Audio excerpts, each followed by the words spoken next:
Professor Mike Gore AO. In 1960, Bob won an International Wool Secretariat Scholarship to study at Leeds University. While he was there, he met Mike Gore, who was our next speaker. Thank you, Mike. Welcome.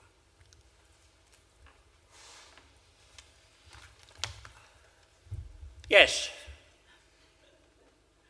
I met Bob Whan at Leeds University. It's a frightening thought. It was in the middle 1950s, nearly 60 years ago. We were in adjacent research laboratories.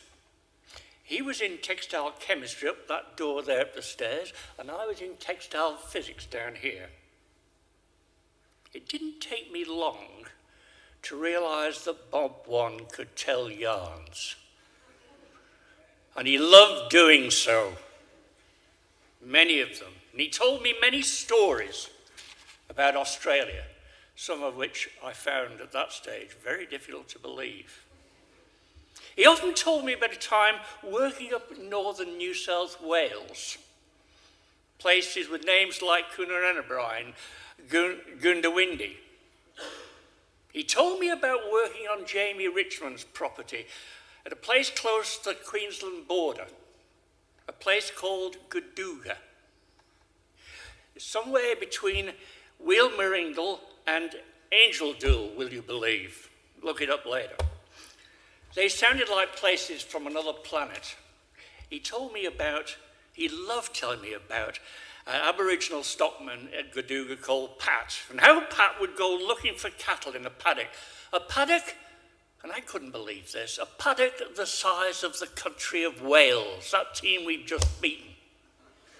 And he found them in the top right-hand corner after 4 days' ride. And Bob said, "How the hell did you do that?" And Pat said, "I just looked at the grass. I could see where they'd been."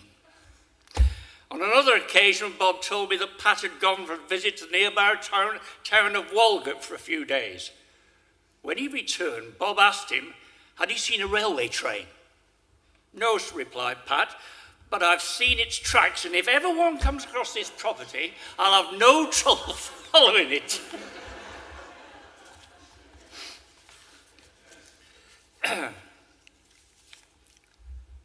One of the things that I remember very clearly about Bob was some of the things he did at Leeds.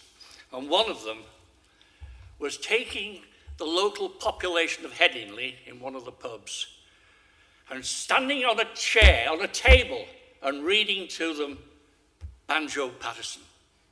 It was in the New Inn in Far Headingley. And I can still hear him to this day, holding the book in one hand, not that he needed it. "Here, shave me beard and whiskers off. I'll be a man of mark. I'll go and do the Sydney Toff up there in Ironbark. And whether he's believed or no, there's one thing to remark, that flowing beards are all the rage up there in Ironbark."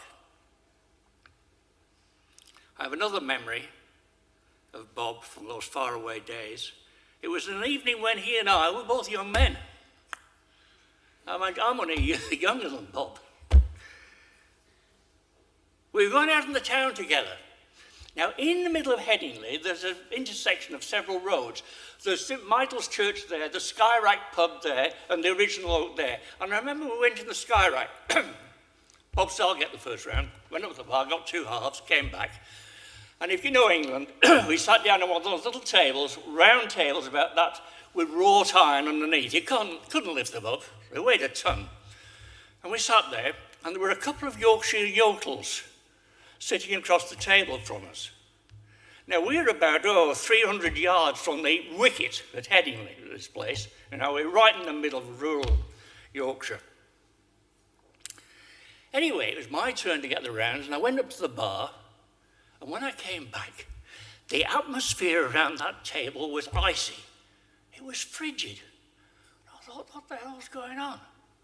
Well, I didn't say anything, but when we finished our beer and we were walking across the road to the bus stop, I said to Bob, "What happened while I was getting the beer?" "Oh," he said, one of the Yorkshiremen leaned across the table and said, "That's an Australian, happened. You're an Australian, are you not, I translate?" And Bob said, yes, I am. So where dost thou come from? Where do you come from? Well, they were expecting an answer like Sydney or Melbourne. They'd even have worn Wagga Wagga because Bill Kerr was big in those days. Oh, not Bob Whan. No, what did he say, silly bugger? He said, I come from Mudgegonga near Tamgambalanga, at the foot of Mount Murrumbarangdong.